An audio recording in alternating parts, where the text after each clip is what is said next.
Welcome to a genuine podcast where I will have genuine people on an unedited podcast talk about their passions, share a laugh, and maybe learn something along the way. If you enjoy the show, make sure to subscribe and to follow me on my other platforms. I'm sending all my love to you. Enjoy! Rick, thank you so much for joining me. Well, Sam, it's my pleasure. Go ahead, since I know who you are. You've just explained to me who you are. But can you go ahead and explain to the listeners who you are? My name is Rick Dallago. Raised in New York, lived in LA for 30 years, worked in the motion picture business. I was a location scout for many movies, for Father of the Bride, for City Slickers, and then I became a film producer. I did Blue Crush for Universal and several films for Disney, and several films for HBO. And I'm a painter also, a painter and like an event sort of coordinator now that I live in Boulder, Colorado. Nice. Yeah. I do have to ask. So I do. You did ask me like what do I do when I first met you?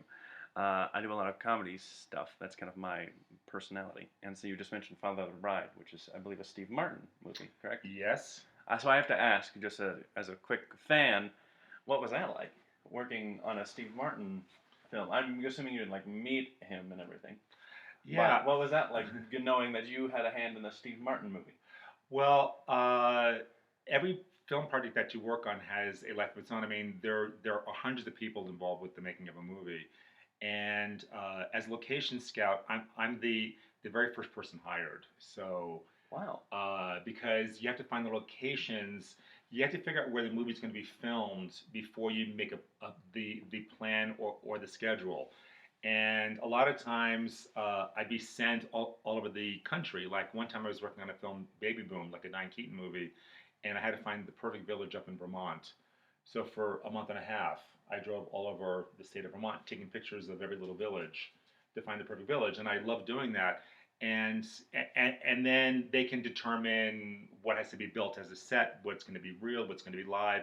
And Father Bride was a the thing about that film that I'm proud of, is that I feel that the house in that movie is like a character, and that was really important to the filmmakers that the house be iconic. Mm-hmm. And Father Bride's actually a remake of an original movie with Spencer Tracy and Elizabeth Taylor from the 1950s.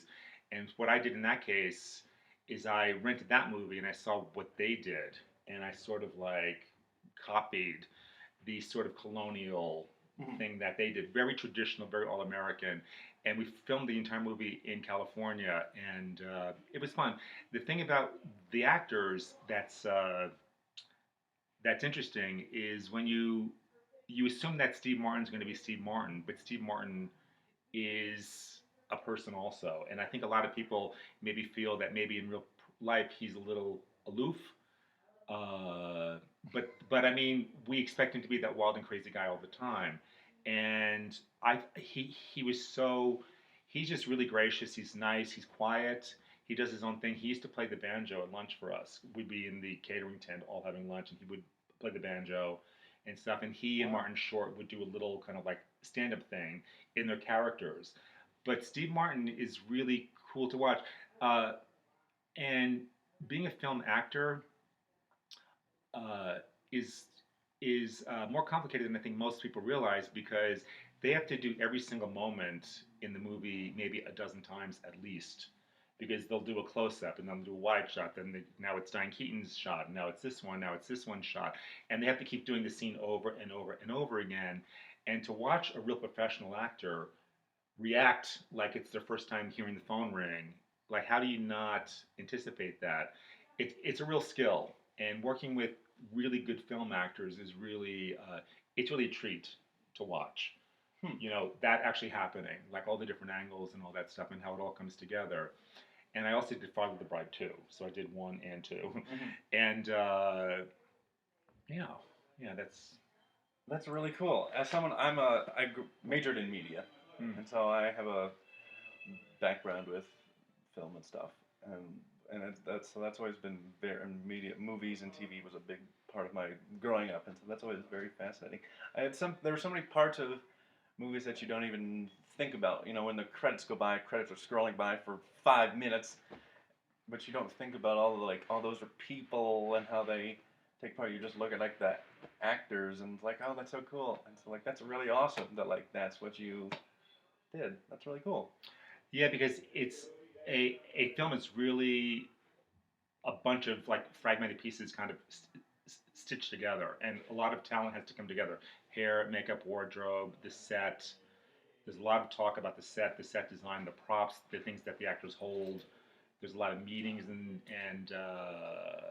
it's great when it works. And the thing about working on a movie, which is so cool, I mean, I never really had a real job my whole life, and I would just go from one movie to another, to another, to another, working for different studios, for different producers, and then once I became a producer for like different studios, so I never really had a set job, and so everything was finite. Like I would work on a movie for 6 months to a year, and then be off for a couple months, and then do another movie, and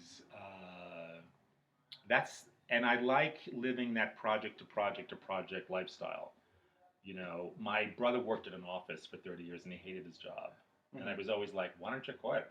You know, but I think that most people, you know, not that they need it, but I think that they feel more secure if they know kind of what the next thing's going to be. Whereas I had my whole life was insecure.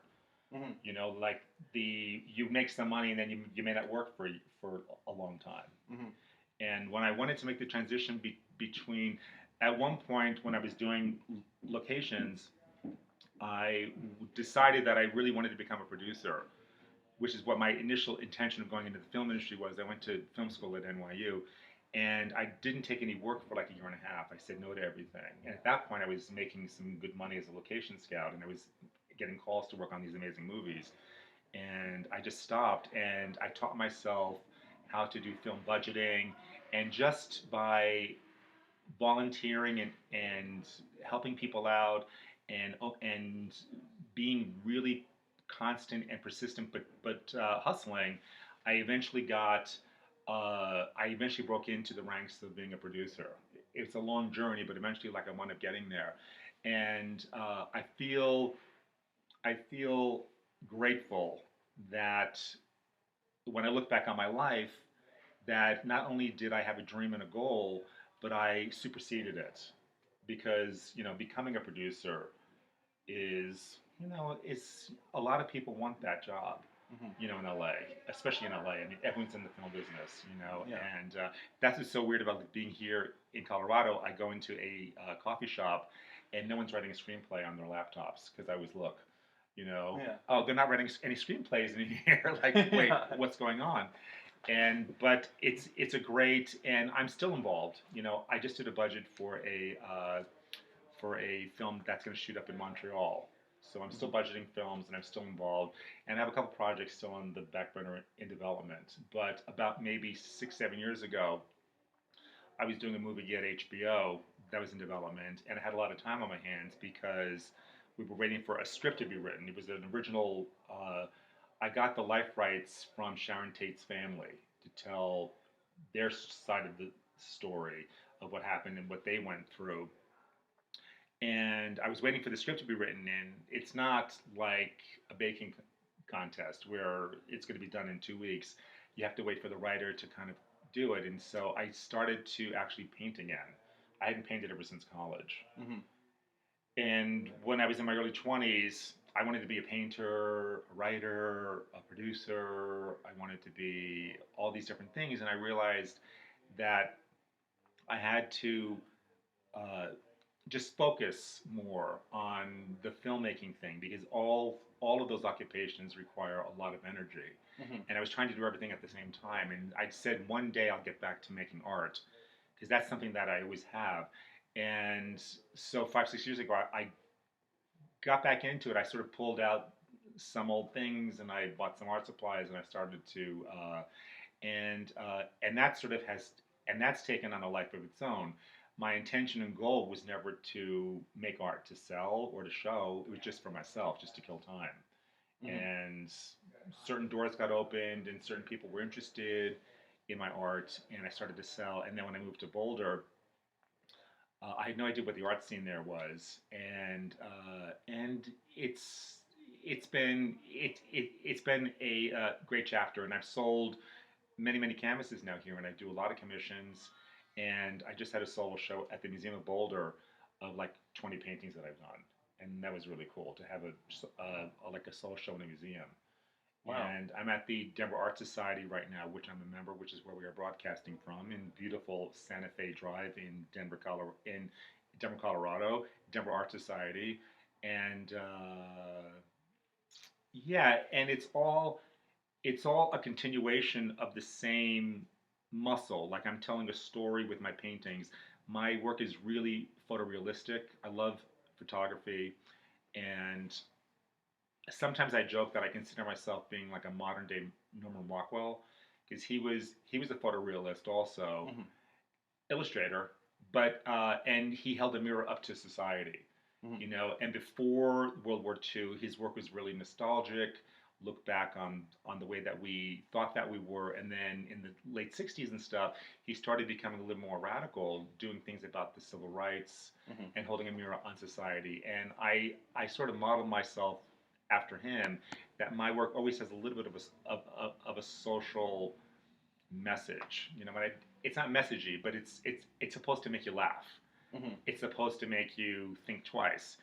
I want you to see, for example, a painting I did of Obama in his underwear, and not be able to unsee that, Yeah. and that's kind of what my goal is.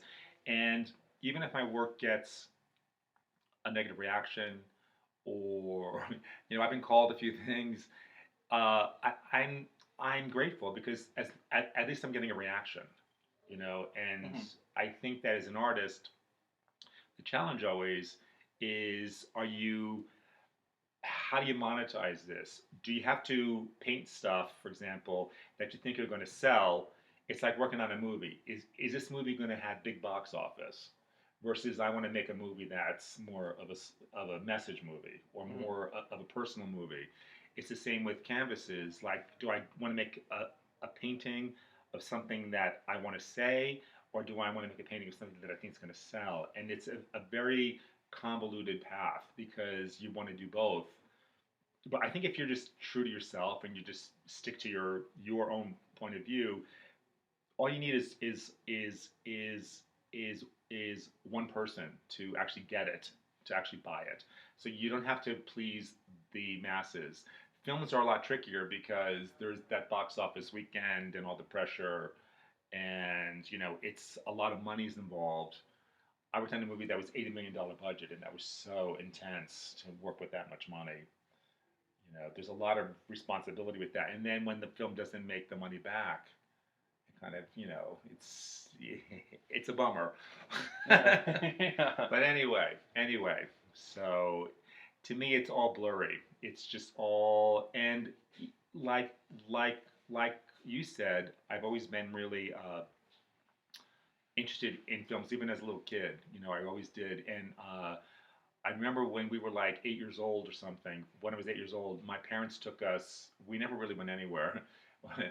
But we went to Philadelphia. My father wanted to show us the Liberty Bell, and we got there. It was like a 2-hour drive. We got there, and he was angry because Independence Hall was closed, because they were filming a movie.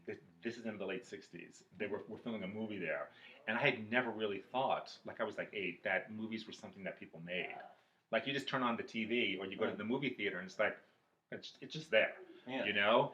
And I remember the trucks. It was 20th Century Fox was on the side of it, and all these people were like running around, and it was a comedy with nuns.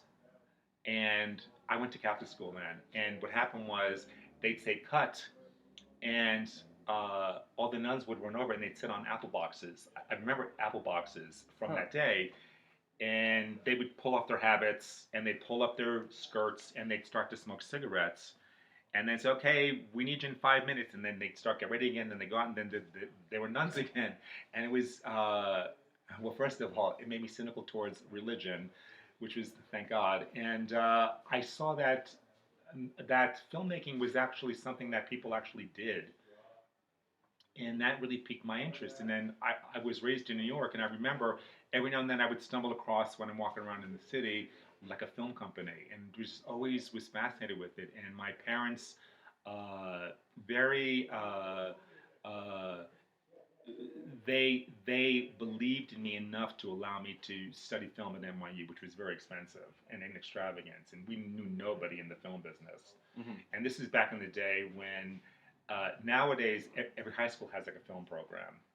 This is when the only three schools in the whole country was NYU, USC, and UCLA had a film program in the whole country, and it was expensive and it paid off. You know, I'm really glad that I took that path.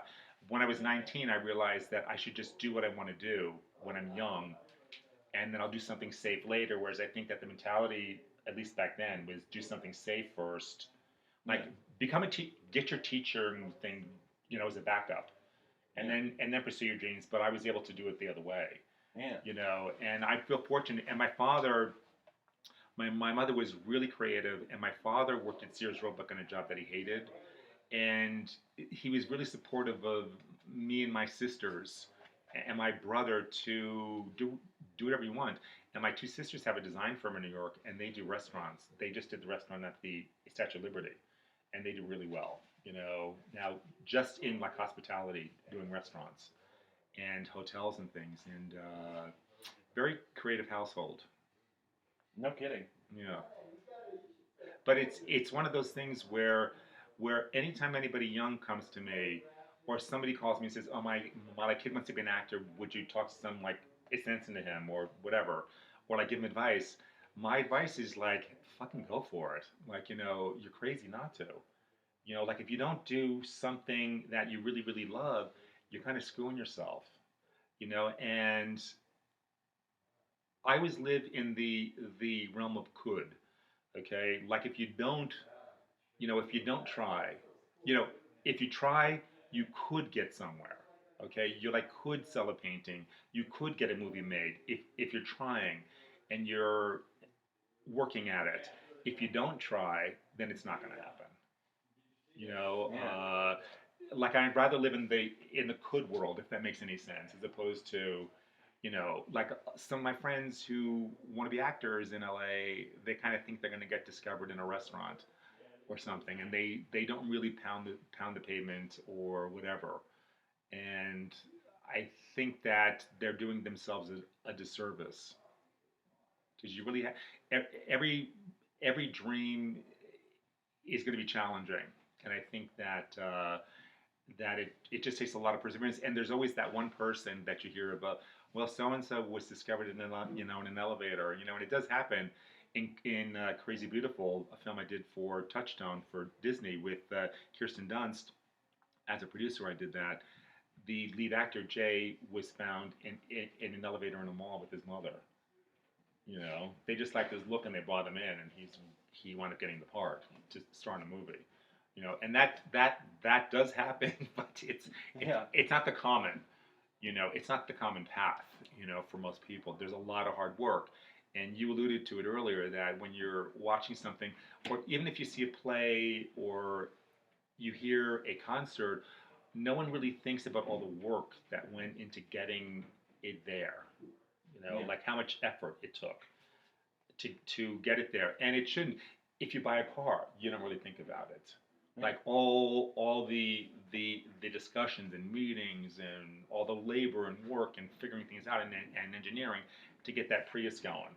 You know, Yeah. so it's, you know, and that's what's fun about movies, I think, is that it's it is magical, and it's always fun to see the movie when it's finally finished because you think you know it's working, you think it's going to be good, and then you see it and it's like, Yeah.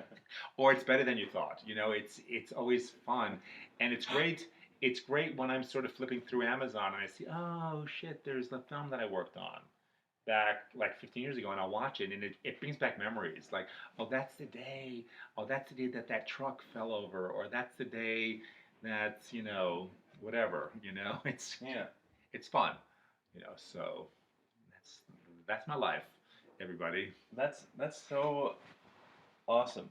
You rock. I don't even remember what question I asked you to just spark that answer, but you really rocked that answer. And you kind of already answered my next question, but I love getting advice from people, having people give advice. Um, and so you kind of answered it already about the film side, but like if a person who wanted to be an artist or in film or whatever came to you and asked for advice, what advice would you give them? You kind of already gave the film side, but Well, as an artist, this is new to me too. I mean, being in the art world, the art world of Denver is new to me also. I only started selling work maybe 2-3 years ago, and I'm of this school personally that I like my artwork to be out in the world.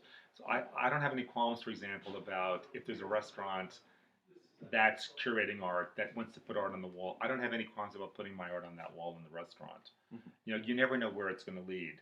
You never know who's going to see it, as opposed to a painting sitting in my house or sitting in my art studio. That no one's going to see. It's that world of could again, and I think that to an artist, I think that you really have to believe that there's somebody out there who's going to get it. You know, there, and that's all that you really have to believe in. And but just to get your work out there as much as possible. And I'm a big fan of like the real world versus the virtual world of selling art. Most of the things that I've sold were because somebody saw them in person, as opposed to somebody found me on Instagram and bought a painting, or somebody found me here on my, occasionally on the website, but that's because they'd seen it in in the flesh. Uh, Last year, before the pandemic, there's a brewery up in there's a brewery up in Rhino here called Odell's. Super popular place. They have a revolving art show there upstairs, and I sold a $3,000 painting there. Wow. One night, which was kind of great. So it's basically, I think that you have to be creative in where you get your work shown, and I think anybody, you know, that everybody should be open minded to it. You know, to not necessarily just focusing on putting work in a gallery. I get a lot of flack for saying this, but I kind of think galleries are going the way of the video store in a weird way. Yeah. I think people buy their art in much more creative ways and innovative ways now. And to run a gallery, you have to take a bigger percentage from the artist, which sucks because all artists are you know, a lot of artists are poor. So you have to take a bigger chunk, and then the artist has to charge more. So then the work doesn't sell, you know, just to justify the brick and mortar, the rent of a gallery. So that's why I created also the Avalon Arts Festival, a free arts festival that's up in Boulder on June 12th, coming up in a few weeks at the Avalon Ballroom. And it's going to be with 60 artists. We don't take a fee for call for artists. It's a free festival for the public. We don't take a sales commission on the artist either, and we charge them very very very little money, only to cover our own cost of running the festival. And there's going to be bands there. Last time we had belly dancers. We're going to have a toddlers tap dancing school, going to be tap dancing. There's something for everybody. We had the Broomfield Symphony last time play there on one end, and then we had like a breakdance school on the other end. And we did it in September, and I'm going to try to do it monthly. I just want to create. Hey, I was seeing if Peter's around. we're just doing like a quick little podcast here. Hey, and then Peter. so that's so one of my goals here since I've come to Colorado is I saw there's a real need to create opportunities for myself to sell work. So what I did was I just made a festival. I said, how am I going to sell my work?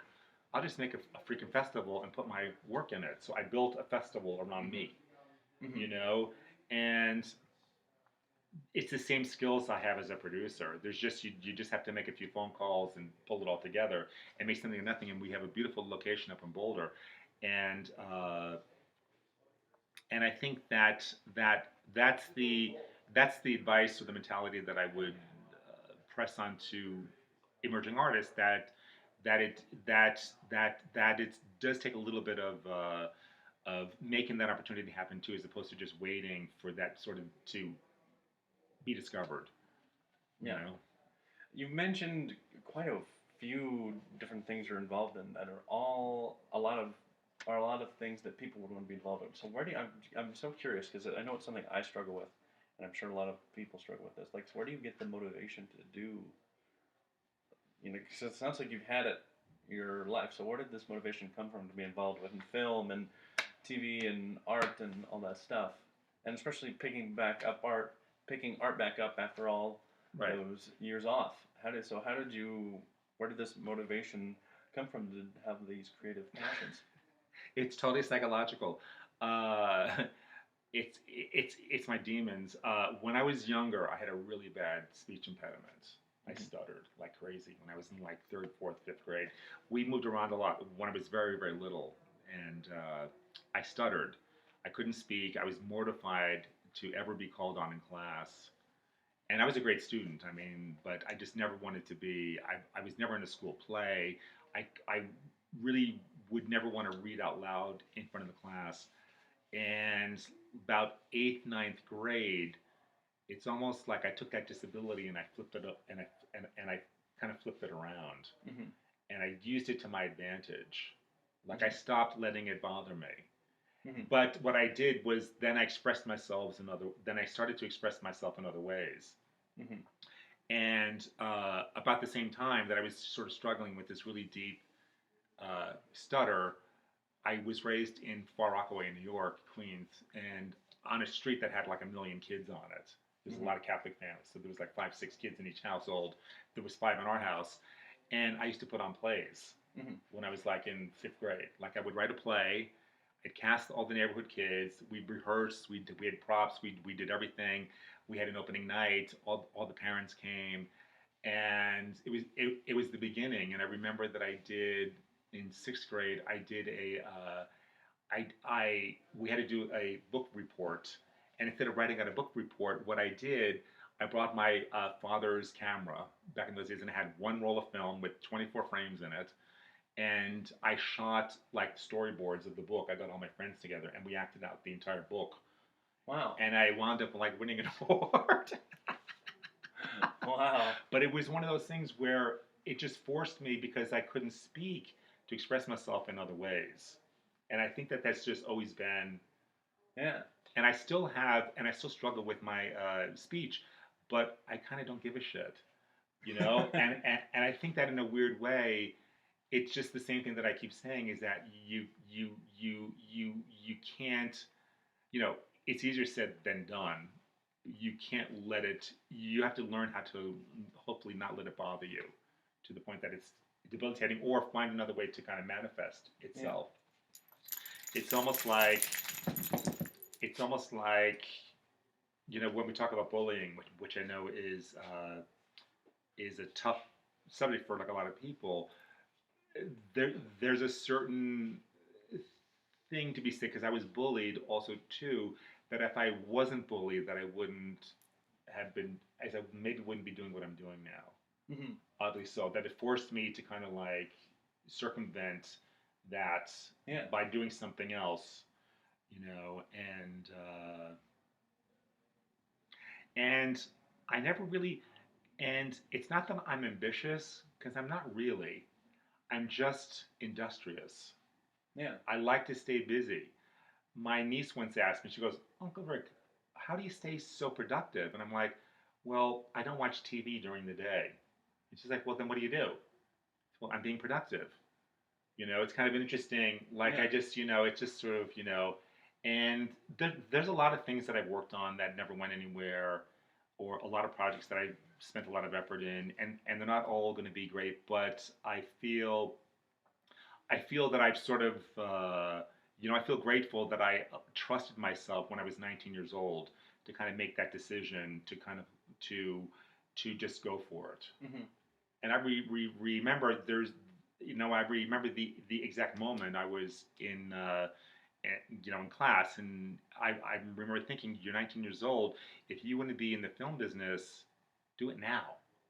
You know, and what I would do, which was so pathetic, it's kind of sweet now, I think, but I would like is I'd get really dressed up, and I would there was like hundreds of film companies in New York back in the day, little ones that made like TV commercials and industrials and porn.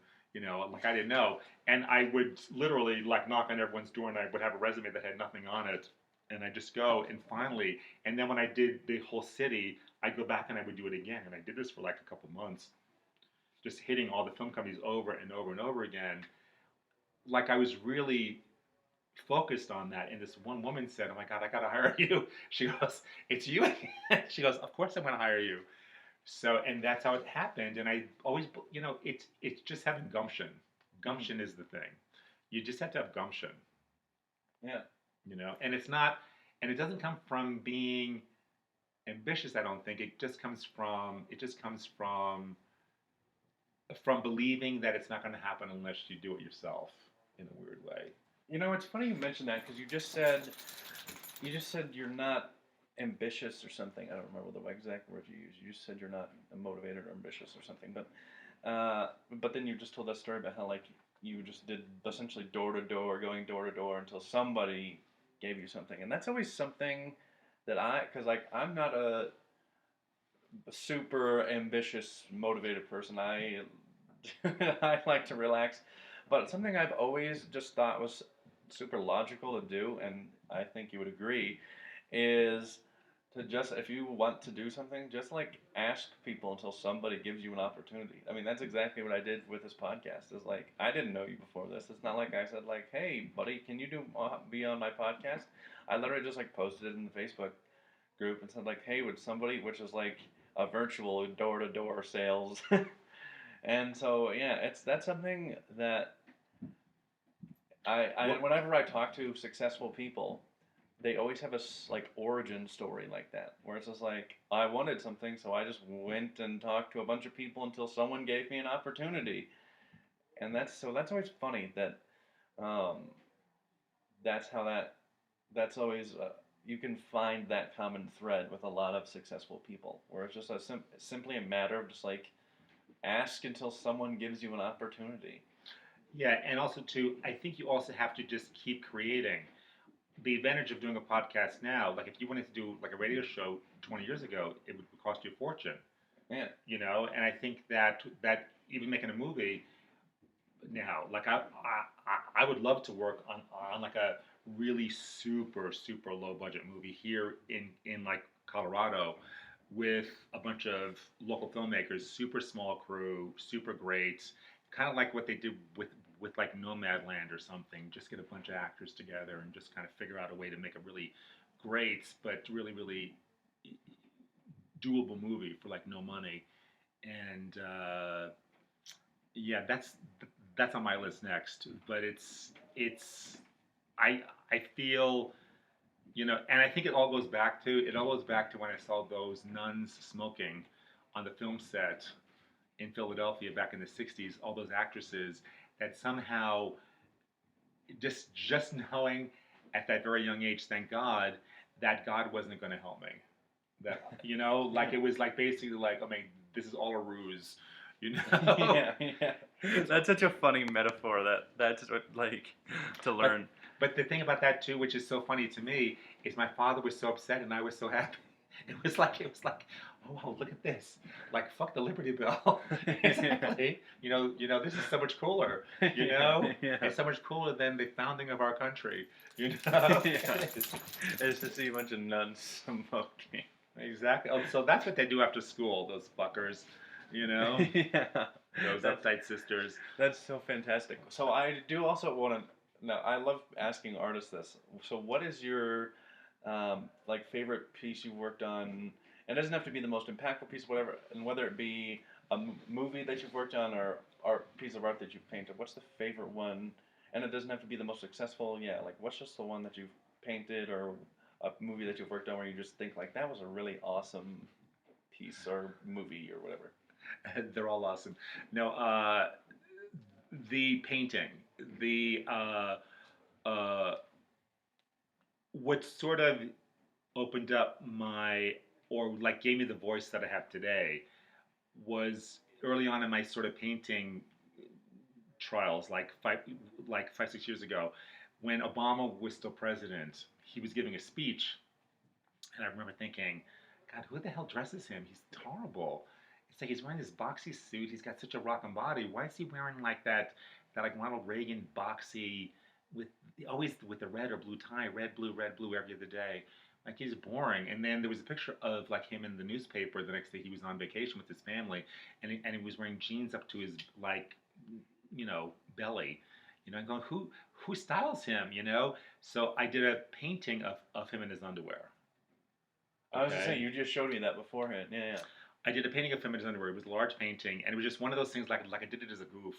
I said, God, like I'm just gonna like show people how like sexy he is. Hmm. Okay. This is before Trump too. Like I'm just gonna show how sexy he is, and I did this painting, and that actually uh, opened. And it wasn't. I didn't do it for any reason, just for myself, and that opened up a lot of doors and sort of was my calling card. And when I moved to Boulder, I had no idea what the art scene was here, and there was a pop-up gallery down on Pearl Street that Open Studios Boulder was doing, and I brought them my Obama painting. It was with like 80 artists in this one space right on downtown Boulder when I first moved here, like in the first month. And I'm walking around the gallery, and it was like all these paintings of aspen trees and waterfalls and you know, deer and forest paintings and landscapes, and then I have this painting of Obama in his underwear, and and the person that was like curating it, in Mary Horrock of Open Studios, she just loved it and she just embraced it, and she got a lot of flack for it from a lot of the other artists, you know, but that sort of, and then it sold, and that sort of opened the door. Then it's sort of like, let me believe that I'm in the right place. And also too, this is new to me too, selling art. All you really need is just one person. Hmm. It's so much less pressure than a movie. Like all you need is one person. Like if one person came to your movie, you'd be screwed. You would never work again. But all you need is one person to actually get it or buy it. Hmm. And the thing about that painting of Obama, what I would do, and once again, this is sort of steering your own ship, is on super busy days up in Boulder, what I do is I take the painting out of the gallery and I just walk down Pearl Street, which is packed with this huge painting, and parents were covering their kids' eyes, but other people were like taking pictures of it. They asked me to pose for it. They were asking me questions, and this woman came running out of a restaurant and she bought it. She was having lunch with her girlfriend and she ran out of the restaurant. She goes, "What is that?" I said, "It's a painting I did." She goes, Is it for sale?" I said, "Yes." And I told her how much, and she goes, "I'll buy it." And she bought it. But it just shows you that there's, that once again, you sort of steer your own ship. Yeah. It's about that, and it all ties together. You know, Back to those nuns in Philly. Those actresses. That it's all. There's a lot of work behind the magic. So That's such an awesome, and I love that you keep referencing the nuns in Philly. Well, we are getting kind of at our time. I want to give you a chance to leave the listeners. If you could leave the listeners with one thought, I always want to ask every time I did radio, I would always give the guest, if you could leave the listeners with anything, if they take nothing else away, what's the one thing you want to make sure the listeners take away from today's chat? And don't worry, I'll also give you a chance to plug your socials and stuff, so you don't have to tell them to follow you on social media. I'll give you a chance to do that separately. No, basically, it sounds like a cliche, but to really just believe in yourself, and do something industrious every single day. And industrious is, to me, I define that it's going. If I do this today, my life will be better in the future. Mm-hmm. Like it's just one of those things. You want to do something industrious every single day, and I try to actually do that. And to make your bed every morning. Make your bed, because that's a gift you give yourself every night. So I should do that more. started doing that a couple years ago. I did it as a New Year's resolution once as a joke. The first year that I did it, like it lasted until maybe January 5th, and then I stopped because I never made my bed. And then all of a sudden, like I started to do it every day, and it's actually helps me. It does, because every night when I'm going to sleep, it's like it's a kiss that I give myself. Yeah. You It's, know? I'm sure it's just like a nice weighted. It's the dumbest, stupidest thing. You know, it's the dumbest, stupidest thing. I did a New Year's resolution a couple of years ago where it's like I'm gonna start brushing my teeth twice a day, every day. Make sure I do it. And now people tell me like you have a nice smile, you have really white teeth, blah blah blah. This is what we're talking about, everybody. You know, God's not going to give you that smile unless you brush it. You know, really. It's the dumbest, stupid. Sometimes your New Year's maybe a thing for me is make a New Year's resolution. You'll never know what. And maybe even if it's a stupid one, like, and it doesn't have to be New Year's for you to make a New Year's resolution. Yeah. You know, it's just basically, it's like doing the work. You know, it's like putting in the time, and even if you just do something little every day, you know, that's industrious. It will pay off. It does. Yeah, it's very strange. Hey, I'm sorry. Hey, what's going on? I thought he had the radio on, and I said, "This guy has this radio on." This is gonna be on the radio. No, No, this is going to be on the radio. I'm sorry for disturbing you. We're that was Dino from the Denver Art Society, which is an amazing, amazing group of artists that come together down in Santa Fe in Denver. I apologize. Oh no, you're all good. We're on. I guess I should plug where we're sitting. Denver Art Society. I absolutely love places that look like this. That has like a Western vibe, or perhaps I've never. No. No, not this building, but like the building design. Cowboy. I think this is a department store from the 1930s. That hundreds of artists now are in here as a cooperative, and we all have to volunteer here, which is kind of cool because it does promote a community, and that's another thing too. Find a community. Like if you're a filmmaker, there's a bunch of filmmakers in Denver. Like reach out to them and say, "What are you guys doing? You know, anybody want to make a movie?" And who knows? You know, I'm making like a podcast. Anybody want to be on it? You never know. Right? I was just saying, yeah, I'm a part of the Denver Filmmakers Facebook group. I'm sure if I wanted to be an actor, I could have been in a movie already. And so, yeah, that's be a part of a community as well. But the last thing too is if you want to, speaking of plugging things, if you want to plug any socials or any work you have coming up or any art stuff or movies, feel free to do that now as the last thing. Alrighty, here we go. I have a solo show coming up of my artwork at the Dart Gallery, which is on Santa Fe, 9th and Santa Fe. That's in July, the month of July. And I'm doing I'm helping a nonprofit called Boulder Treasures up in Boulder that has a retail store that trains adults with intellectual disabilities to get jobs in the community, and it's an amazing organization, and I'm helping them do a makeover of their store. We're going to do like a one-day like Queer Eye kind of like America's makeover for this store, and I've already gotten paint donated and carpeting, and it's going to be fun. So helping them out. So anyway, well, that's Rick, life. Thanks. Thank you so much for being here, and I'm so glad your dog was sitting next to me the whole time. Isn't he amazing? Kevin. That makes the podcast episode even better to know. Now the listeners know that there's been a dog sitting next to me this whole time. And Kevin is the actual descendant of Theodore Roosevelt's actual dog. We did his DNA. So we waited for those who stuck around to the end. They get to know that there's a dog sitting between us that is the descendant of Teddy Roosevelt's dog. Paprika was his great grandmother. Gosh, what? I can't believe I'm sitting next to a descendant of Teddy Roosevelt's dog. He's presidential, this puppy. Gosh, what a great way to end the podcast. Well, thank you guys so much. Yes. See you next time.